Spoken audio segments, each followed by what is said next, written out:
Cik. Ya, oke guys, balik lagi sama gue ya karena data gak bisa bohong ya. Sekarang Kamis 14 Maret 2024 IHSG dalam posisi ya naik dikit ya. Ya, sempat turun terus naik lagi ya. Ya, oke, gue pengen bahas saham Inco lagi guys ya, di mana udah nongol lagi beritanya bahwa Inco memang pengen right issue ya, 603 juta lembar saham ya. Sebenarnya gue udah baca berapa berita dan masih masih simpang siurnya begini. Apakah ini terkait divestasinya? Setahu gue namanya divestasi beda sendiri. Jadi setelah sudah divestasi, berarti Inco mau rek issue lagi, mau ya nambah kepemilikan jatuh. Nah ini yang gue pahamin ya. Karena gue udah coba baca berapa portal berita, mereka juga nggak ngasih penjelasan yang jelas gitu loh. Ya, oke. Jadi ya ini versi opini gue ya. Opini gue yang gue pahami berarti setelah Inco pegang 34% ini ya. Terus si Velkan ada 33%, terus si Sumitomo kalau nggak salah 11% ya. Ya, seperti dilihat masyarakat tuh ada berapa sih masyarakat nih? Nih masyarakat, sorry, ada 20% gitu ya. Nah, jadi si Inco ini bakal rek issue lagi. Rek issue sebesar 600 juta lembar.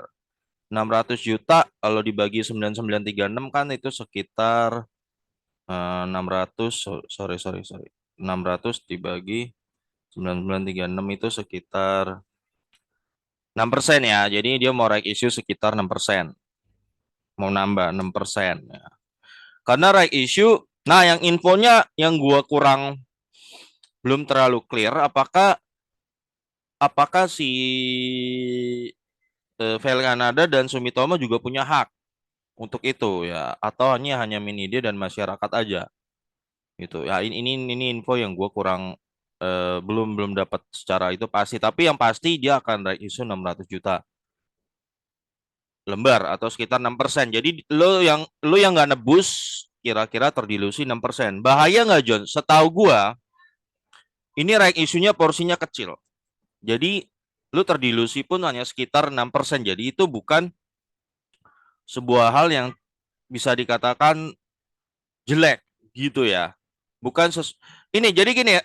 Tujuannya dia right issue apa sih John? Ya right issue kan macam-macam tujuannya. Ada yang memang mau garong gitu kan. Betul. Right issue sering di abuse untuk menggarong dana masyarakat.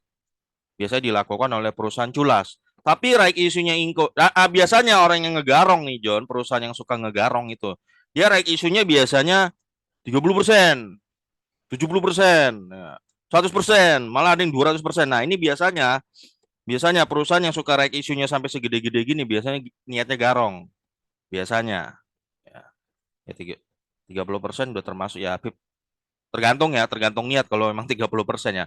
Nah, ini karena posisi 6%, berarti kita bisa bilang ini termasuk right issue yang masih wajar ya. BRI pernah right issue kan tahun 2022 apa 2021 tuh gue lupa.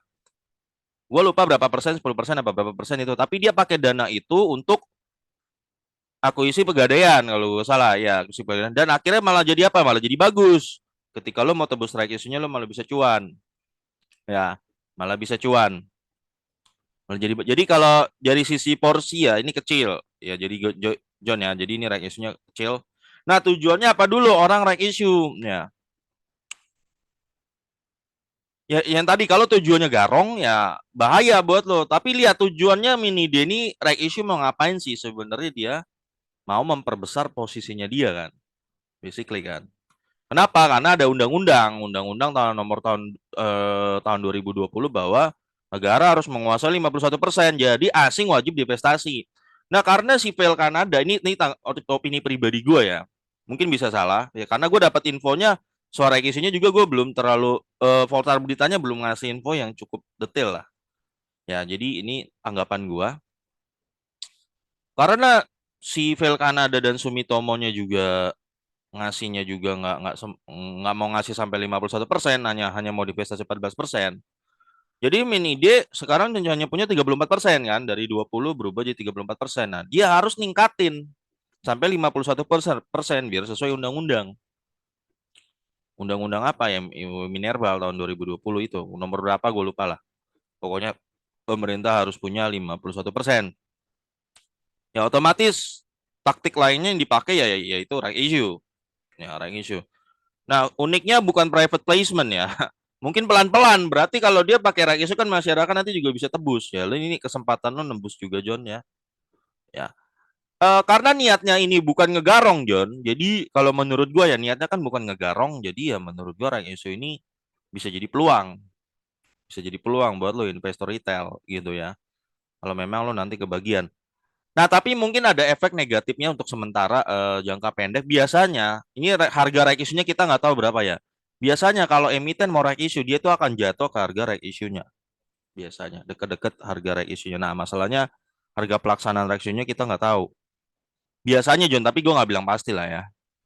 Ya, tapi ya itu mungkin efek negatif sementara. Tapi jadi kalau lu yang mau siap serok dalam dana gede nih, ya, wah, lu melihat ini sebagai sebuah peluang. Ya lu siapin dana, serok inko di harga nanti jatuhnya di rek issue berapa, lu hajar. Ya lu kan nggak perlu beri rek issue-nya, tapi dia tuh suka ada kayak BRIS waktu rek issue kan jatuh ke 1.000 ya. Ingat nggak? Dia kan rek issue pelaksanaan 1.000 dari 1.600, 600. Ini masih di memori gue ya. Kalau nggak salah dari 1.700, 1.600 dia terjun ke 1.100, 1.200 gitu ya. 1.100. Nah, setelah itu terbang ya sampai sekarang 2.700 ya. Kemarin sempat 2.900 gitu kan.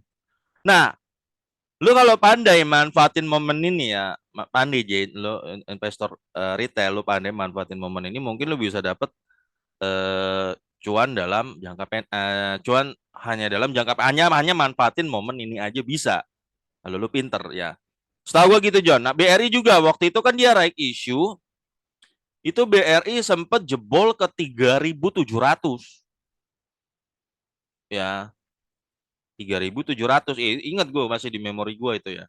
Dari 4.200, 4.300 jebol ke 3.700. Yang sekarang lu lihat harga BRI berapa?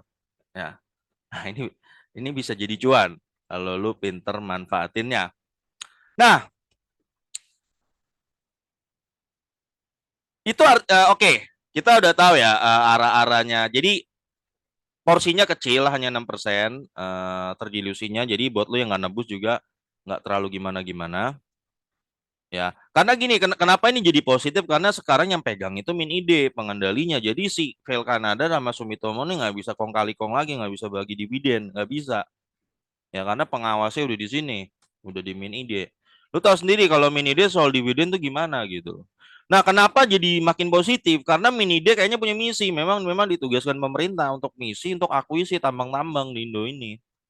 Ya yang masih majority kepemilikannya asing. Otomatis John, dia butuh duit. Minidi itu butuh duit, otomatis dividen bakal gede-gede. Perusahaan yang dia pegang bakal terus ditekan untuk kasih dividen gede. Nah, lu yang ikut nebeng di sini ya sebagai retail sama retail plankton nempel di sini ya. Lu ikut nebeng lo kan kebagian cuan gitu loh. Nah, ini yang bikin jadi positif. Ya, pengendalinya gitu yang bikin hal ini jadi positif. Nah, balik lagi ke positifnya. Nanti dia RUPSLB-nya tanggal 20. Ini kok ada dua tanggal ya, 28 Maret sama 19 April ya, aku dua kali. RUPST-nya belum nongol, tahunannya ini belum nongol ya.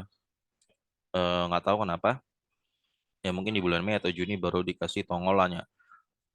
Nah, karena sekarang Inko ini majority udah dipegang pemerintah, ide ya, kemungkinan kita bisa ekspektasi dividennya cukup gede, minimal 50%. Atau bahkan bukan nggak mungkin John, ya kan dikasih mungkin di atas 60. Ya kan, ya kenapa itu tadi karena ide masih dia kelihatannya mau rek isu lagi John. Rek isu kan ini butuh duit. Si ide ini butuh duit untuk makan rek isunya supaya kepemilikan dia nambah. Ngerti ya John ya? Itu harus belinya pakai duit. Pakai duit. Minide bukan dari pemerintah, harus minidenya harus dapat duit. Bukan minide minta sama pemerintah, nggak begitu. Minide harus ngusahain sendiri. Dari mana ya? Dari perusahaan-perusahaannya itu ya. Ada apa? Ada Antam, Freeport, apalagi PTBA, Tins, Tima, terus Inalum. Tahu gue itu ya. Nah, nanti Inko ini kan udah resmi punya ya. Basically. Nah, dia dapat duitnya dari sana. otomatis dia akan tekan. Ya karena dia mau right issue lagi, nanti kemungkinan kan ini baru 6% nih. Nanti dia kemungkinan total tuh mungkin sampai 17% right issue ya. Mungkin bertahap, mungkin tahun kedua, tahun ketiga.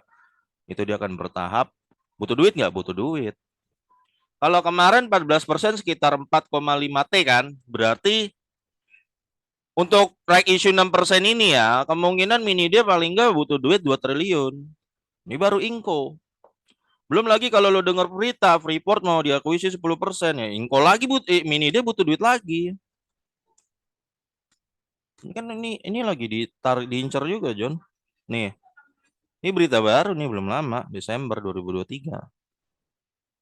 Ini yang akuisi udah pasti siapa? Pasti Min Ide. Berarti Min Ide butuh duit nggak? Butuh duit lagi dia, John. Butuh duit lagi. Ya. Jadi right issue-nya ini dia bakal terusan dia juga butuh duit. Mau akuisisi Freeport dia juga butuh duit. Ya, semuanya butuh duit. Ya. Otomatis ya sehingga ini menimbulkan asa di saham PTBA ya lama-lama kayaknya makin orang tuh publik makin curiga lama-lama makin bener PTBA 100% lagi lama-lama kan ya makanya bos PTBA tuh kemarin sempat ngomong cepat-cepat lah kalian kalau mau beli gitu. Gitu. Cepat-cepat lah ya. Apa nih? Nih cepet-cepet aja nih katanya nih, kalau lu baca berita nih kan ditanya nih bos BTBA ditanya soal dividen ya. Mana sih kok nggak ada di sini ya? Nah, ini ada nih di sini. Bagi dividen, Bos Bukit Asam malah bilang cepat-cepat aja kalian beli ya. Cepat-cepat aja nih John ya. Jadi cepet. Apakah itu kode? Apakah itu kode? Ya lihat aja. Ya arahnya kemungkinan ke arah sana. Iya John, gua rasa begitu John. Ya dari nah yang gue menarik nanti gue pengen lihat dividennya Inco tuh berapa setelah dipegang Mini D. Ya kalau, kalau apakah dia bisa 100% juga ya karena lagi BU gitu kan?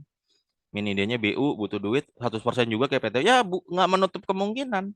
Kayaknya kemungkinan nih semua dividen yang dari Antam juga ya. Antam, Inco, PTBA, ya, Matin semuanya kayaknya bakal digedein. Bakal digedein. Ya BU, orang BU.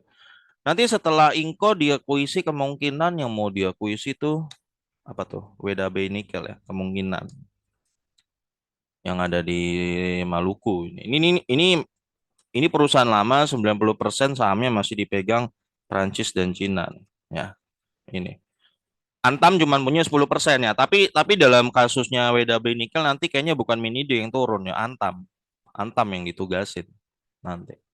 Mau nambah porsinya ya, ntar lihat aja lah. Semoga berhasil seperti itu.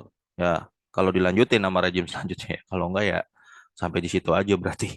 Oke guys, sampai ketemu lagi di video gue berikutnya karena data nggak bisa bohong ya.